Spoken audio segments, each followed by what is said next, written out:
ஓம் Saravanabhava channel வாயிலாக உங்களை சந்திப்பதில் பெருமகிழ்ச்சி அடைகிறேன். இன்றைய பதிவு சுக்கிர பெயர்ச்சி பலன்கள்.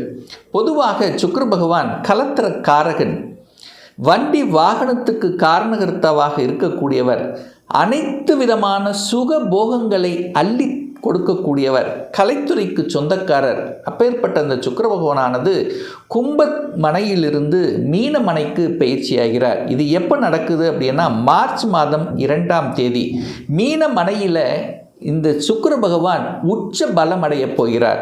அப்போ அந்த மீன மனையில் 3 நட்சத்திரங்களின் வழியிலாக தன்னுடைய பலனை கொடுக்க போகிறார். அதாவது பூரட்டாதி நட்சத்திரத்தில், அதாவது குருவின் நட்சத்திரத்திலும், சனி பகவான் நட்சத்திரமான உத்திரட்டாதி, புதன் பகவான் நட்சத்திரமான ரேவதியில் பயணம் பண்ணி தன்னுடைய பலனை கொடுக்க போகிறார். இந்த பதிவை நீங்கள் முழுவதுமாக பாருங்கள். நிச்சயமாக ஏதாவது ஒரு ரூபத்தில் உங்களுக்கு யூஸ்ஃபுல்லாக இருக்குங்கிறதுல எந்தவித மாற்று கருத்தும் கிடையாது. நம்மளுடைய சேனலை நீங்கள் ஃபஸ்ட் டைம் பார்ப்பவர்கள் என்றால் மறக்காமல் சப்ஸ்கிரைப் பண்ணிக்கிங்க. தனுசு ராசி அன்பர்களே, சுக்கிர பெயர்ச்சியால் என்ன பலன்? மீன மனையில் சுக்கிர பகவான் உச்ச பலம். இந்த தனுசு ராசி அன்பர்களுக்கு சுக்கிர பகவான் யார் அப்படின்னா 6க்குரியவன், சத்ருஸ்தானத்தின் அதிபதி. அதாவது கடன், நோய், எதிர்ப்பு, பகை, வம்பு, வழக்கை கொடுக்கக்கூடிய கிரகம் அந்த சுக்கிரன். அதே சமயத்தில் இந்த தனுசு ராசி அன்பர்களுக்கு லாபத்தை கொடுக்கக்கூடியவனும் அதே சுக்கிரன் தான். அந்த சுக்கிரன் உச்ச பலத்தோட வலிமையாக உங்கள் ராசிக்கு 4ஆம் இடம் என்று சொல்லக்கூடிய சுகஸ்தானத்தில் போய் அமர்ந்திருக்கு. சார், சுக்கிரன் உச்சபலம் அடைவதால் என்ன மாதிரியான பலன் அப்படின்னு நீங்கள் கேட்டிங்கன்னா, 6க்குரியவன் தனக்கு 11ஆம் இடமான லாபஸ்தானத்தில் உட்கார்ந்துருக்கு. அப்படின்னா என்ன அர்த்தம்? கடன் என்கின்ற அமைப்பு நிச்சயமாக ஏற்படுத்தும். ஒன்று கடனை வாங்குவதை பற்றிய எண்ண ஓட்டங்கள், அல்லது கடனை அடைப்பதற்குண்டான எண்ண ஓட்டங்கள். இது ரெண்டில் ஏதாவது இந்த கடனை பற்றிய சிந்தனை உணர்வுகள் இல்லாமல் தனுசுக்கு நிச்சயமாக இல்லை.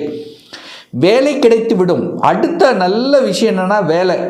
யாரெல்லாம் வேலை அப்ளை பண்ணி காத்து கொண்டிருக்கக்கூடிய தனுசு ராசி என்பர்களுக்கு இந்த காலகட்டம் நிச்சயமாக வேலையை கொடுத்து விடும். இதில் எந்தவித மாற்று கருத்தும் இல்லை.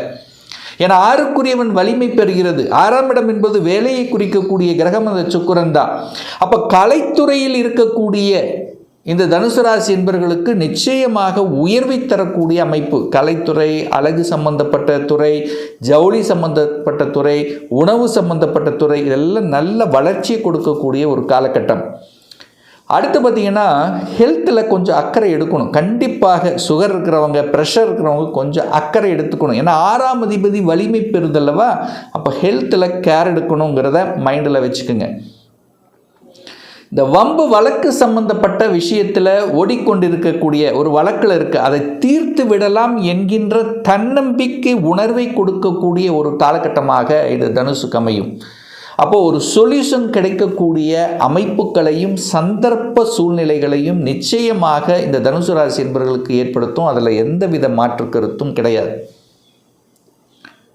அதே போல் லாபஸ்தானத்தின் அதிபதி உச்சம். அப்போ லாபம் கிடைக்குமா இல்லையா? நிச்சயமாக நீங்கள் செய்யக்கூடிய எந்த தொழிலாக இருந்தாலும் இந்த மாதம் எதிர்பார்க்கலாம். கூடுதல் வருமானத்தை எதிர்பார்க்கக்கூடிய ஒரு காலகட்டம் அப்படின்னு எடுத்துக்கலாம்.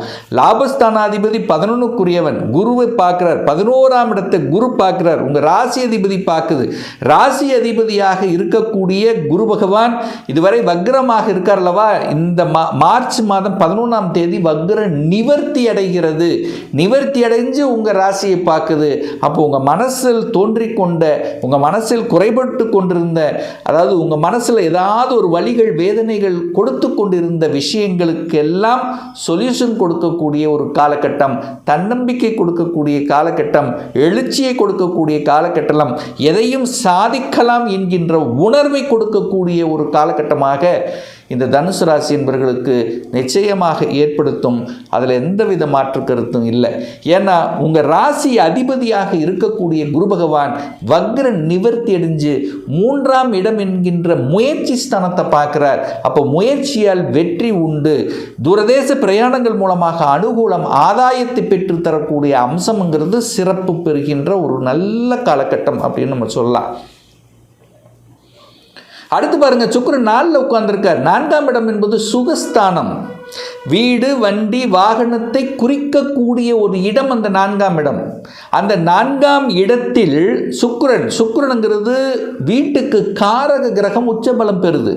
அப்போ காரக கிரகம் வலிமை பெறும்போது அந்த யாரெல்லாம் வீடு வாங்கணுங்கிற எண்ண ஓட்டத்தில் இருக்கக்கூடிய அத்தனை தனுசு ராசி என்பவர்களுக்கு அதுக்கு ஒரு சுமூகமான வாங்கிக்கலாம், வாங்குவதற்கு தடை இல்லை, வாங்கணுங்கிற எண்ணத்தில் இருப்பவர்களுக்கு கொடுத்துரும்.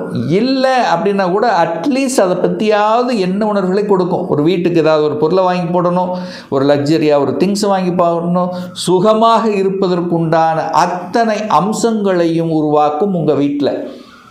அப்போ எலக்ட்ரிக்கல் பொருள், எலக்ட்ரானிக்ஸ் பொருள், வீட்டுக்கு தேவையான பொருள், ஸோ இப்படி லக்ஸரியான ஒரு அமைப்புகளை உருவாக்கக்கூடிய ஒரு காலகட்டமாக அமையும்.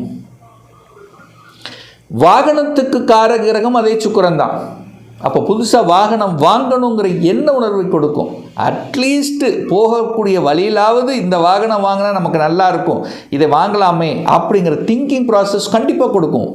வாங்குவதற்கு தடை இல்லை.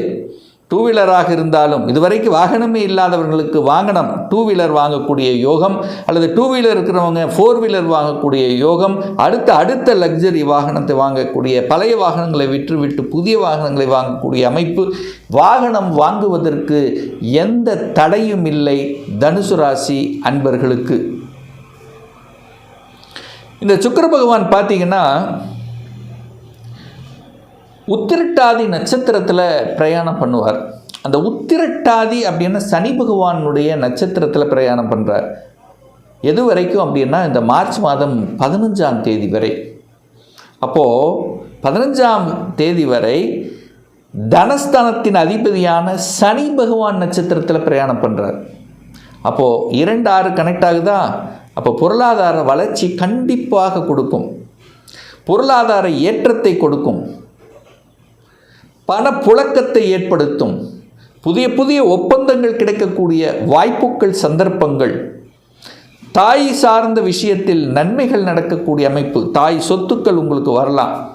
ஸோ ஏதாவது ஒரு ரூபத்தில் உங்களுக்கு பணத்தை தரக்கூடிய அம்சம் சிறப்பு பெறுகிறது. சுக்கிரன் உச்சபலம், பொதுவாக களத்திர காரக கிரகம் வலிமை பெற்றாலே திருமணம் சார்ந்த சுப காரியங்களுக்கு எந்த தடையும் இல்லை. அதுவும் நீங்கள் போய் 7ஆம் இடத்தில் உட்கார்ந்துருக்கீங்க, குரு பகவான் 7ஆம் இடத்தில் உட்கார்ந்துருக்கு, திருமணஸ்தானத்தில் உட்கார்ந்துருக்கு, சுக்கிரன் உச்சபலம், திருமணத்தில் எந்த தடையும் இல்லை, தங்கு தடை இல்லாமல் நடக்கக்கூடிய, அதை எடுக்கக்கூடிய முயற்சிகள் வெற்றி பெறக்கூடிய அம்சத்திலேயே இந்த தனுசு ராசி என்பவர்களுக்கு அமையப்பெறுது அப்படிங்கிறத ஸ்ட்ராங்காக இந்த இடத்துல சொல்லலாம். சூரியன் பாருங்கள் 9ஆம் இடத்தை பாக்கியஸ்தானத்தை பார்க்குறார். அப்போ சூரியன் பாக்கியஸ்தானத்தை பார்க்குறது ஒரு நல்ல அமைப்பு, ஒரு நல்ல பாக்கியம். குழந்தை பாக்கியம் இல்லாத தனுசு ராசி அன்பர்களுக்கு குழந்தை பாக்கியத்தை இருக்கக்கூடிய ஒரு நல்ல காலகட்டமாகவே உங்களுக்கு அமையப்பெறுது. அதில் எந்த மாற்று கருத்தும் இல்லை. அடுத்து இந்த சுக்கிர பகவான் பார்த்தீங்கன்னா புதனனுடைய நட்சத்திரம் என்று சொல்லக்கூடிய ரேவதி நட்சத்திரத்தில் பிரயாணம் பண்ணுறார். எது வரைக்கும் அப்படின்னா இந்த மார்ச் மாதம் 26ஆம் தேதி, அதாவது மார்ச் 15லிருந்து 26 வரை ரேவதி நட்சத்திரம். ரேவதி அப்படின்னா புதன் நட்சத்திரம். புதனுங்கிறது தனுசு ராசி என்பவர்களுக்கு யாருன்னா 7க்குரியவன், திருமணஸ்தானத்தின் அதிபதி, அதே சமயத்தில் தொழில் ஸ்தானத்தின் அதிபதி அந்த புதன். அப்போது சுக்கிர பகவான் தொழில் ஸ்தானத்தின் அதிபதி நட்சத்திரத்தில் டிராவல் பண்ணும்போது தொழிலை அபிவிருத்தி செய்வார், தொழிலில் மேன்மையை தருவார், தொழில் டெவலப்மெண்ட்டுக்கு தகுந்த மாதிரி உங்களை செயல்படுத்த வைப்பார், அதற்குரிய திட்டங்களை தீட்டக்கூடிய வலிமையை தருவார். ஏன்னா புதனுங்கிறது அறிவுக்காரகன்லவா, புத்திசாலித்தனம். அப்போ புத்திசாலித்தனமான சில முடிவுகளை எடுக்கக்கூடிய தன்மை இந்த காலகட்டத்தில் தனுசுக்கு நிச்சயமாக உண்டாக்கும். தொழிலை ஆரம்பிக்கணும் என்கின்ற எண்ண ஓட்டங்களை கொடுக்கும். யாருக்கு? இந்த தனுசு ராசி அல்லது தனுசு லக்ன அன்பர்களுக்கு.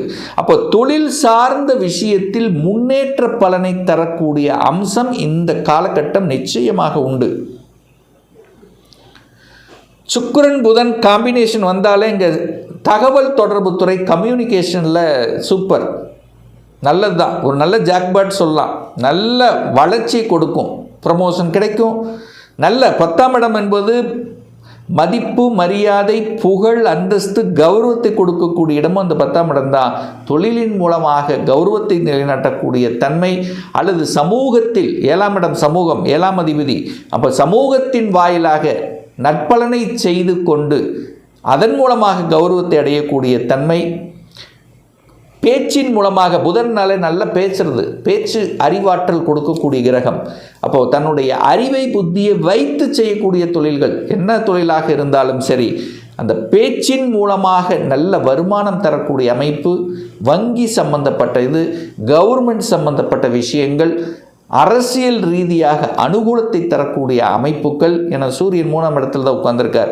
ஸோ அரசியலில் என்ட்ரி ஆவதற்கான வாய்ப்புகள், சந்தர்ப்பங்கள். ஸோ இந்த மாதிரி நல்ல நல்ல விஷயங்கள், நல்ல செய்திகளை கொடுக்கக்கூடிய அம்சங்கள் சிறப்பு பெறுது. ஒரு சிலருக்கு வெளிநாட்டு செல்லக்கூடிய யோகமும் இந்த காலகட்டத்தில் உண்டு. வெளிநாடு, வெளி மாநிலம், அந்நிய தேசம் சிறப்பு பெறுகின்ற ஒரு நல்ல காலகட்டமாகவே இந்த தனுசு ராசிக்கு அமையவிருக்குங்கிறத ஸ்ட்ராங்காக நம்ம சொல்லலாம். இன்னும் ஒரு துல்லிய பலன் வேணும். உங்கள் சுய ஜாதகத்தில் சுக்கிரன் எப்படிப்பட்ட நிலையில் இருக்கார்? ஆட்சி பலத்தோடு இருக்கா? உச்ச பலத்தோடு இருக்கா? வர்க்கோத்தம பலம் பெற்றிருக்கா? பாவ கிரகங்களின் தொடர்பில் இருக்கா? அல்லது 6, 8, 12ஆம் அதிபதிகளுடன் சேர்ந்து இருக்கா? யோக கிரகத்தோடு சேர்ந்து இருக்கா?